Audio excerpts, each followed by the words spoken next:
Halo, nama gue Rangga, 18 tahun. Masih sekolah, sekarang kelas 12 SMA. Kalau dengar jembatan Ancol, apa yang kalian ingat? Cerita si manis, hantu yang terkenal itu, ya wajar sih. Cerita horornya emang, ya katakanlah dijual di mana-mana. Populer banget. Dulu ada dalam format sinetron. Dan belum lama ini, ada yang lewat film juga. Tapi lo tau gak sih, cerita itu sebenarnya mengandung kisah yang tragis loh. Dari mana gue tahu?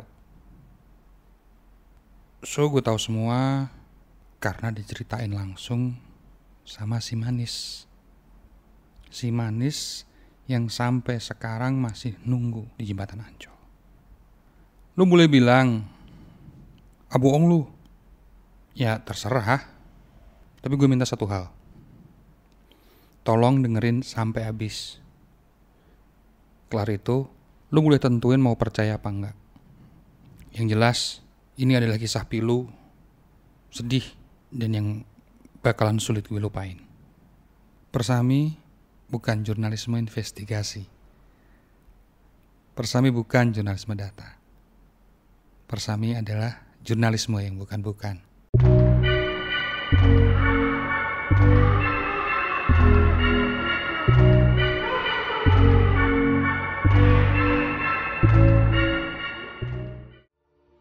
Gue tinggal di Jakarta Utara, tepatnya di seputaran Ancol. Lo tau nggak? Sebenarnya di balik kemegahan tempat wisata yang namanya Ancol itu, entah Dufan entah apa, itu cukup kontras kalau dibandingkan sama rumah keluarga gue, juga tetangga-tetangga gue. Ya boleh dibilang kami golongan kaum miskin kota.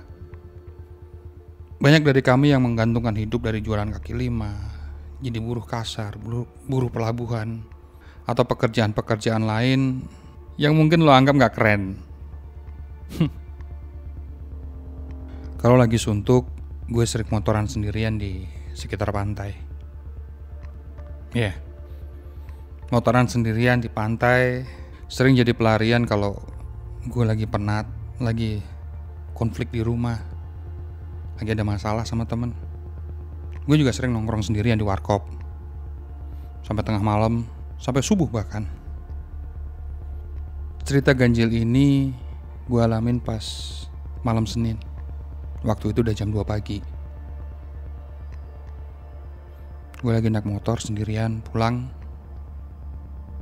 Nah pas hampir sampai di jembatan Ancol, gue ngerasa hawanya tiba-tiba makin dingin. Pas gue nyebrang, gue ngelewatin jembatan, gue lihat ada perempuan yang berdiri di tengah jembatan. Mukanya agak pucat tapi manis. Kayaknya kita seumuran deh. Rambutnya panjang tergerai, pegang payung, pakai rok dan atasan merah-merah. Apa dia pulang kemalaman? Batin gue.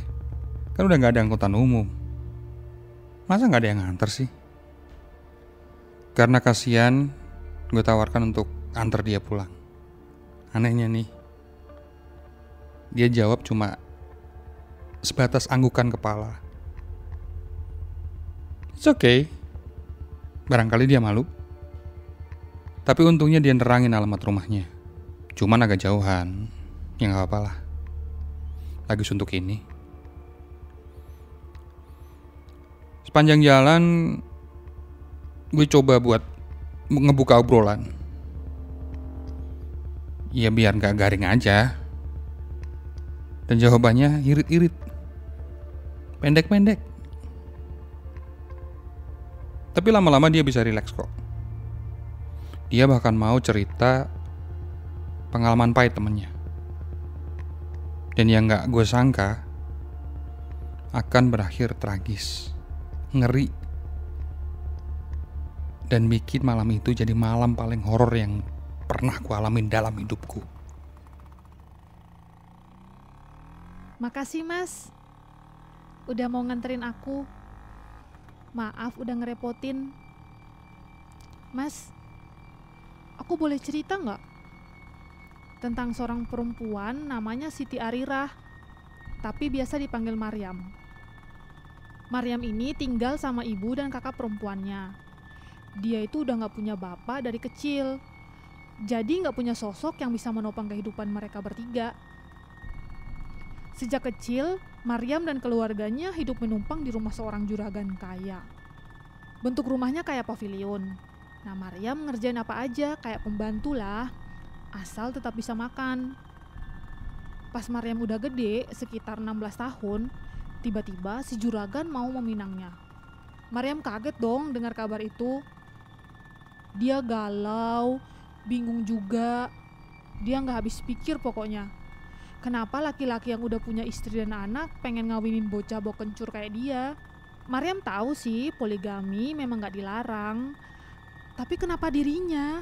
Kenapa bukan kakaknya yang pasti lebih bisa melayani juragan dengan lebih baik? Tapi yang paling Maryam benci, kalau nanti benar-benar dipinang juragan, dia bukan jadi istri, tapi selir, gundik tanpa status yang jelas. Kamu pasti paham kan, Mas? Dan yang lebih mengerikan lagi nih, Mas, status itu akan merenggut kebebasan Maryam dan masa depannya. Apa anak yang cuma numpang hidup di orang lain gak boleh mikirin soal masa depan? Ya, dia memang berhutang budi pada juragan, tapi dia juga kan manusia yang punya harga diri. Memangnya perempuan itu barang yang bisa dijual belikan seenaknya? Tapi nyatanya juragan tetap memaksa. Ibu dan kakak Maryam juga mendukung keinginan juragan. Akhirnya, usai mengumpulkan keberanian, Maryam memutuskan kabur dari rumah juragan. Pelariannya belum sempat jauh, di tengah jalan Maryam dipergoki oleh Oi Tambasya. Kamu tahu, Mas, Oi itu playboy kampung, kaya raya sih, tapi sifatnya jauh lebih menjijikkan ketimbang juragan. Sepanjang hidup, Oi Tambasya cuma sibuk mempermainkan perempuan. Sehari-harinya dia nih hanya diisi dengan kegiatan haram, macam judi, sabung ayam, sampai hisap candu. Dia punya bungalow di Ancol. Nah, di situ tempat dia bersenang-senang dengan perempuan simpanannya itu. Dan saat melihat Maryam, dia langsung nafsu untuk mengoleksinya. Oe lalu nyuruh 2 centengnya, Piun dan Surya. Keduanya mengejar Maryam sampai ke Bendungan Dempet, dekat Danau Sunter. Di sana Maryam tertangkap. Maryam berusaha melawan, tapi dia kalah kuat. Dan dalam perlawanan itu, Maryam terbunuh. Piun dan Surya panik. Mereka lalu membuang mayat Maryam dari atas jembatan gantung di Ancol. Iya, Mas, di tempat yang sama pas tadi kita ketemu. Oh iya, kita belum kenalan ya, Mas. Namaku Siti Arira, biasa dipanggil Maryam. Shit. Ini berarti gue lagi ngeboncengin setan. Fuck.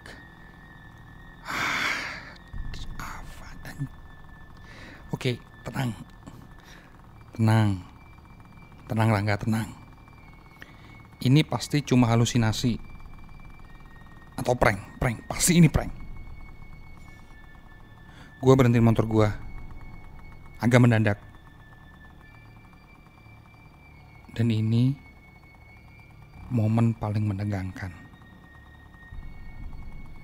Karena gue harus balik badan dan mastiin perempuan yang sedang kubonceng. Apa bener dia manusia? Atau shit, gak ada siapa-siapa. Perempuan yang gue bonceng sejak jembatan Ancol tadi kemana?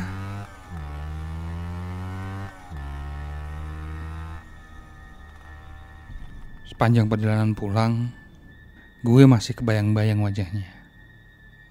Manis. Dan gue juga langsung keinget cerita hantu jembatan Ancol. Mungkin tadi gue kesihir atau apapun lah. Mungkin tadi gue kesihir sampai mau aja nganterin dia. Dan sama sekali lupa soal cerita orang-orang. cerita-cerita mistis yang orang-orang alamin saat kebetulan berada di sekitar jembatan Ancol. Gue inget ceritanya Ansori, seorang penjual rokok yang kiosnya ada di ujung jembatan. Dia ngaku pernah ngelihat hantu jembatan Ancol dari dekat. Saat itu malam-malam, rada gerimis. Ada seorang perempuan muda yang datang menghampiri Ansori. Katanya wajahnya manis. Ansori ngira dia mau belanja. Saat ditanya mau beli apa, si perempuan tiba-tiba menghilang, lenyap di tengah rintik hujan. Cerita lain dialami oleh tetangga gue, Pak Warsito namanya. Udah tua, dia dulu seorang pelukis yang mangkal di Taman Ancol. Dia menawarkan keahliannya melukis pada para pengunjung Ancol. Suatu malam Pak Warsito bersiap mau pulang. Lalu ada seorang perempuan muda datang. Dia minta dilukis. Pak Warsito pun menyanggupi. Tapi saat si perempuan baru dilukis setengah badan, tiba-tiba ia menghilang. Pak Warsito masih menyimpan lukisan itu di rumahnya. Gue pernah lihat hasilnya.